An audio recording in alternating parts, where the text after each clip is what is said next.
Hey, this is Abhishek. Welcome to cgsiksha.com.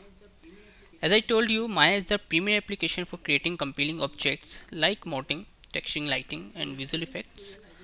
So, in this tutorial, I will tell you about some interface of Maya. Start करते हैं माया के interface के साथ. सबसे top पे आपको ऑप्शंस मिलता है मेन्यू ऑप्शंस. मेन्यू ऑप्शंस के ठीक नीचे आपको ऑप्शंस मिलेंगे स्टेटस लाइन. स्टेटस लाइन के ठीक लेफ्ट हैंड साइड पे आप देखेंगे मेन्यू सेट्स. माय फ्रेंड्स, अभी बेसिकली मैं आप लोगों को बता रहा हूँ कि एग्जैक्टली क्या क्या ऑप्शंस आपके पास अवेलेबल हैं. वन बाय वन मैं इनको डिस्क्राइब भी करूँगा. तो स्टेटस लाइन के ठीक नीचे आपको ऑप्शन मिलते हैं शेल्फ्स के. ये क्या है, मेरी शेल्फ्स टैब. शेल्फ्स टैब्स के नीचे आपको ऑप्शंस मिलते हैं पैनल्स टूल बार. ठीक लेफ्ट हैंड साइड पे आपको ऑप्शंस मिलेंगे टूल्स के. And then right hand side पे आपको ऑप्शंस मिलेंगे चैनल बॉक्स और लेयर एडिटर के. ठीक नीचे आपको ऑप्शंस मिलते हैं टाइमलाइन स्लाइडर, और टाइमलाइन स्लाइडर को मिलेगा रेंज स्लाइडर. रेंज स्लाइडर के ठीक नीचे आपको ऑप्शन मिलेगा मेल. ये आपका स्क्रिप्टिंग लाइन है. Mail is basically stand for Maya embedded language. और इसके ठीक नीचे आपको ऑप्शंस मिलेगा हेल्प लाइन का. नाउ राइट हैंड साइड पे आपको ऑप्शंस मिलेंगे प्लेबैक ऑप्शंस, और कुछ और ऑप्शंस हैं यहाँ पे जैसे कि animations, layer and character sets. And this is preference. किसी भी सॉफ्टवेयर की प्रीफ्रेंस ऑप्शंस कुछ होते हैं, बाद में हम इसको डिस्कस करेंगे बेसिकली होते क्या हैं. और इसके ठीक नीचे आपको ऑप्शन मिलेगा स्क्रिप्ट एडिटर का. Okay, so let's start with menus. My friends, menus में बेसिकली आपके टूल्स एंड एक्शंस कंटेन होते हैं. और जैसे कि मैंने आपको बताया कि मेन्यूज़ के ठीक नीचे आपके पास ऑप्शन है मेन्यू सेट्स का. हमने लास्ट टाइम डिस्कस किया था कि माया में आप सेवरल स्टेजेस पे वर्क करते हैं, चाहे वो मॉडलिंग हो, टेक्सचरिंग हो, लाइटिंग हो, या फिर एनिमेशन हो. सो इतने सारे एरिया पे वर्क करने के लिए आपको बहुत सारे टूल्स चाहिए, बहुत सारे एक्शंस चाहिए. उन सब टूल्स या एक्शंस को माया सॉफ्टवेयर ने कैटेगराइज कर दिया है ताकि आपके लिए समझना इजी हो जाए, उनको यूज़ करना इजी हो जाए, सारा की होश पोश ना हो. इसलिए यहाँ पे आपको मेन्यू सेट्स दिए गए हैं. मेन्यू सेट्स के अंदर आपके सारे सेट्स डिसाइड हैं. जैसे कि आपको एनिमेशन करना है तो एनिमेशन मेन्यूज़ आ जाएंगे. ठीक है, जैसे कि मैंने चेंज किया एनिमेशन के लिए, तो आपने क्या देखा, एसिड्स के बाद बाकी ऑप्शंस आपके चेंज हो गए. एसिड्स से पहले आपके ऑप्शन वैसे के वैसे ही रहेंगे. तो जैसे जैसे मैं अपनी कैटेगरी चूज़ करता जाऊँगा, जैसे कि मुझे डायनेमिक्स पे काम करना है, सो मैंने डायनेमिक्स सेलेक्ट किया, तो एसिड्स के बाद मेरे डायनेमिक के लिए मेन्यूज़ चेंज हो गए. सो बाय डिफ़ॉल्ट आपका पॉलीगन सेट्स चूज़ मिलेगा. जैसे कि मैं आपको बता रहा था कि हम मेन्यूज़ के थ्रू टूल्स या किसी एक्शन पे काम करते हैं. सो एग्जैक्टली टूल्स या एक्शन होते क्या हैं. Tools is basically for example किसी भी ऑब्जेक्ट को सेलेक्ट करना. ठीक है, जैसे कि मैंने सपोज़ ये वॉच सेलेक्ट करी, आई एम सॉरी, या this is watch. So exactly tool क्या है, मैंने जैसे ही वॉच सेलेक्ट करी, मैं एक एडिट ऑप्शन पे गया और मैंने सेलेक्ट किया इनवर्ट सिलेक्शन. सो टूल्स किस चीज़ के लिए काम आ रहे हैं, किसी भी ऑब्जेक्ट को सिलेक्ट करने के लिए, ठीक है, या फर्दर कुछ चेंजेस करने के लिए. ओके, एक्शंस के थ्रू आप कोई भी ऑपरेशंस अप्लाई कर सकते हैं. फॉर एग्जांपल मैंने ये ऑब्जेक्ट सेलेक्ट किया, मैं कुछ अपने मेन्यूज़ पे गया और सपोज़ मैंने अप्लाई किया, एक एक्शन अप्लाई किया जैसे कि स्मूथ. जैसे ही मैंने स्मूथ अप्लाई किया तो आपने क्या देखा कि उस पर्टिकुलर ऑब्जेक्ट की पूरी प्रॉपर ज्योमेट्री चेंज हो चुकी है. ओके, सो हुआ क्या कि कुछ एक मेरे पास एक कमांड थी जो अप्लाई हो गई डायरेक्ट. ओके, और उससे रिलेटेड जितने भी ऑप्शंस थे वो मेरे इसके अंदर अप्लाई हो गए. So this is my actions. ठीक है, तो हर स्टेज के अकॉर्डिंगली आपको अलग अलग एक्शंस यहाँ पे अवेलेबल होंगे. ओके, नाउ एक्शंस में आप कोई भी सपोज एक्शंस अप्लाई कर रहे हैं, जैसे कि मेरे पास यहाँ पे एक स्मूथ एक्शंस था. सो उस एक्शंस में आपको कोई चेंजेस करने हैं तो आप यहाँ पे क्लिक कर सकते हैं, तो उस एक्शंस के बेसिकली ऑप्शंस ओपन हो जाएंगे कि पर्टिकुलर उसमें क्या क्या चीज़ आपको अप्लाई करनी है. Okay, now come to my status line. Maya में पर्टिकुलर आप दो चीज़ों पे काम करोगे, एक तो ऑब्जेक्ट पे और एक कंपोनेंट्स पे. सो एग्जैक्टली ऑब्जेक्ट्स और कंपोनेंट है क्या क्या. अभी जैसे सपोज मैं इसको सेलेक्ट करता हूँ, so this is my object.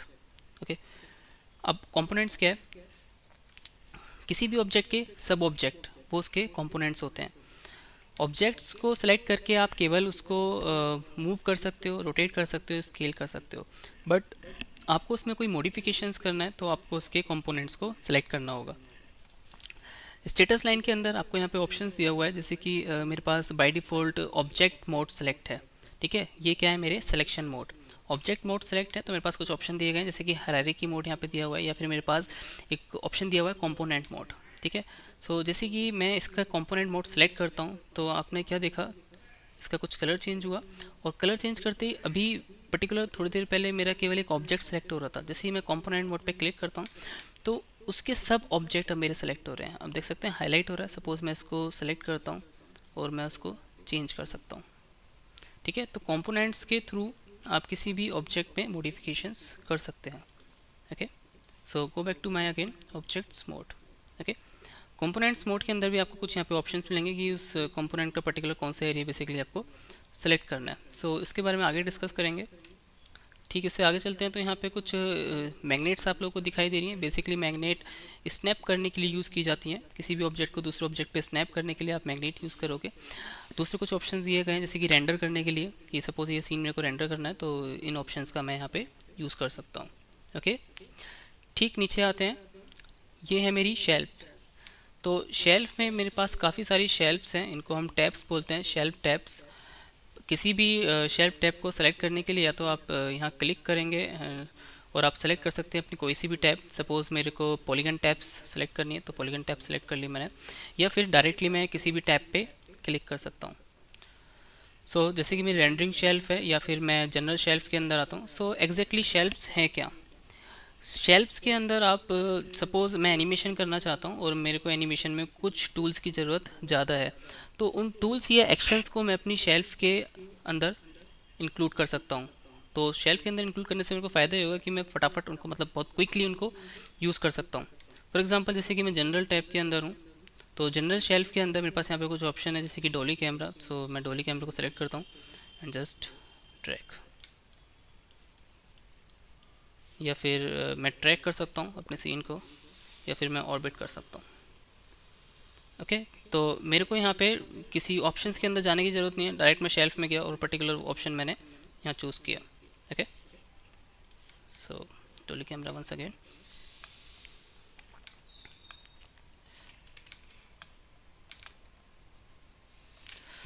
Fine, तो ऐसे आप अपनी शेल्फ्स क्रिएट कर सकते हो अपनी नीड के अकॉर्डिंग। शेल्फ्स क्रिएट करोगे कैसे वो देखते हैं। यहीं ठीक लेफ्ट हैंड साइड पे आपको ऑप्शंस मिले हुए हैं। अगर आपको अपनी शेल्फ्स को हाइड करना है तो आप सीधा शेल्फ टैब पे अगेन क्लिक कर सकते हैं, तो वो हाइड हो जाएगी। अगेन वापस ऑन कर सकते हैं। कुछ और ऑप्शंस दिए गए हैं, जैसे कि शेल्फ एडिटर।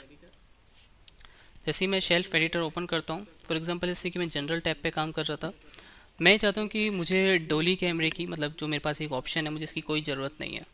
सो मैं क्या कर सकता हूँ, मैं अपनी शेल्फ्स के अंदर उस ऑप्शन पे जाता हूँ। जनरल टैब में जनरल शेल्फ मेरे पास यहाँ पर है, सेलेक्ट किया एंड देन शेल्फ्स कंटेंट्स। सो मुझे डोली डोली टूल नहीं चाहिए, सेलेक्ट किया और डिलीट। ठीक है, तो अपनी शेल्फ को मैं एडिट कर सकता हूँ शेल्फ एडिटर के थ्रू। फाइन, या फिर अगर मुझे किसी ऑप्शन को डिलीट भी करना है, सो उस ऑप्शन पे मैं गया, मिडिल माउस पे क्लिक किया और उसको डस्टबिन में ट्रैक किया। ठीक है, तो इसके थ्रू भी मैं अपने किसी भी टूल्स को डिलीट कर सकता हूँ शेल्फ के अंदर से। या फिर मैं अपनी कोई नई शेल्फ क्रिएट करना चाहता हूँ, so simple click and use new shelf. Okay, so ऐसे और भी ऑप्शंस हैं, बाद में इनको डिस्कस करेंगे। लेफ्ट हैंड साइड पे आपको ऑप्शंस मिलते हैं टूल्स के। ठीक है, इन टूल्स के अंदर आपको ऑप्शन बेसिकली क्या मिलते हैं मैं आपको दिखा देता हूँ। फॉर एग्जांपल कुछ टूल्स मिलते हैं आपको यहाँ पे, ट्रांसफॉर्मेशन टूल। ट्रांसफॉर्मेशन मतलब किसी भी ऑब्जेक्ट को ट्रांसफॉर्म करना, लाइक उसको मूव करना, उसको रोटेट करना और उसको स्केल करना। जैसे कि मेरे पास यहाँ पे ऑप्शन है मूव करने के लिए। सपोज़ मैंने कोई भी ऑब्जेक्ट सेलेक्ट किया, सपोज़ ये ऑब्जेक्ट सेलेक्ट करते हैं एंड ट्रैक। ठीक है, तो मैं इसको मूव कर सकता हूँ, मैं इसको रोटेट कर सकता हूँ। ओके, या फिर मैं इसको स्केल भी कर सकता हूँ, छोटा बड़ा मतलब। फाइन, सो आगे चलते हैं। और नाउ नीचे मेरे पास ऑप्शंस है टाइमलाइन स्लाइडर। टाइमलाइन स्लाइडर के थ्रू मैं अपने किसी भी ऑब्जेक्ट पे एनिमेशन कर सकता हूँ। फॉर एग्जांपल मेरे पास ये ऑब्जेक्ट है, मुझे इसमें कुछ एनिमेशंस करना है, तो मैंने ऑब्जेक्ट सेलेक्ट किया और मैंने कुछ कीज़ यहाँ पे अप्लाई की और अपने बार को ड्रैग किया। ये सब होता कैसे मैं आगे डिस्कस करूँगा, जस्ट मैं अभी आपको एग्जांपल दिखा रहा हूँ। सो टाइमलाइन स्लाइडर के थ्रू मैंने कुछ यहाँ पे फ्रेम चूज़ किए, ये मेरे बेसिकली फ्रेम्स होते हैं और उन फ्रेम्स के थ्रू मैंने इस ऑब्जेक्ट को एनिमेट किया। ओके, तो टाइमलाइन स्लाइडर के थ्रू मैं क्या कर सकता हूँ, अपने ऑब्जेक्ट को एनिमेट कर सकता हूँ। नाउ ठीक नीचे आपको ऑप्शंस मिलेगा range slider. Range slider basically क्या करता है, जो आपके पास यहाँ पे टाइम स्लाइडर अवेलेबल है उसको मैक्सिमाइज़ या मिनिमाइज़ करने के लिए आप रेंज स्लाइडर यूज़ कर सकते हैं। ओके, अभी आप देख सकते हैं मेरे पास केवल 26 फ्रेम्स हैं। जैसे ही मैं इसको एक्सपेंड करता हूँ तो मेरे पास 48 फ्रेम हो जाते हैं। ठीक है, या फिर मैं इससे और भी कहीं ज़्यादा एनहेंस कर सकता हूँ। ओके, और सपोज़ आपके पास हेल्पलाइन है। हेल्पलाइन बेसिकली किसी भी टूल या किसी भी एक्शंस को यूज़ करने के लिए आपकी मदद करती है। ठीक है, जैसे कि यहाँ पे लिखा हुआ है, सपोज़ मैं रोटेट टूल यूज़ करता हूँ तो यहाँ पे मेंशन हो रहा है use manipulator to rotate objects. Okay, so manipulator exactly क्या है, जो आपको ये कुछ सर्कल्स दिख रहे हैं इनको मैनिपुलेटर्स बोलते हैं। नाउ राइट हैंड साइड पे आपको ऑप्शंस मिलते हैं channel box and layer editor. Channel box की अगर हम बात करते हैं, अगर मैं इसकी डेफिनेशन दूं कि चैनल बॉक्स एग्जैक्टली क्या है, चैनल बॉक्स के अंदर आपको वही सारे ऑप्शंस अवेलेबल होते हैं या फिर वही सारे कमांड्स अवेलेबल होती हैं जिन पे आप कीज़ लगा सकते हैं। ओके, सो जैसे कि मेरे पास यहाँ पे कुछ ऑप्शंस हैं, ट्रांसलेशन ऑप्शन, जैसे कि ट्रांसलेट मेरे को यहाँ पे दिया हुआ है, रोटेट दिया हुआ है, स्केल दिया हुआ है, तो इसके थ्रू भी मैं अपने ऑब्जेक्ट को ट्रांसलेट कर सकता हूँ। ठीक है, चैनल बॉक्स के थ्रू, और चैनल बॉक्स के ही थ्रू मैं अपने ऑब्जेक्ट्स पे की लगाता हूँ जिसके थ्रू एनिमेशन होता है। ओके माय फ्रेंड्स, नाउ ठीक नीचे आपको ऑप्शंस मिला हुआ है लेयर का। लेयर एक काफ़ी अच्छा ऑप्शन है जिसको आप एक कॉम्प्लेक्स सीन में यूज़ कर सकते हो। सपोज़ मेरे पास एक पर्टिकुलर सीन है जो कि हाल फिलहाल काफ़ी कॉम्प्लिकेटेड सीन है और इस सीन के अंदर केवल एक ही ऑब्जेक्ट नहीं है, काफ़ी सारे ऑब्जेक्ट्स हैं।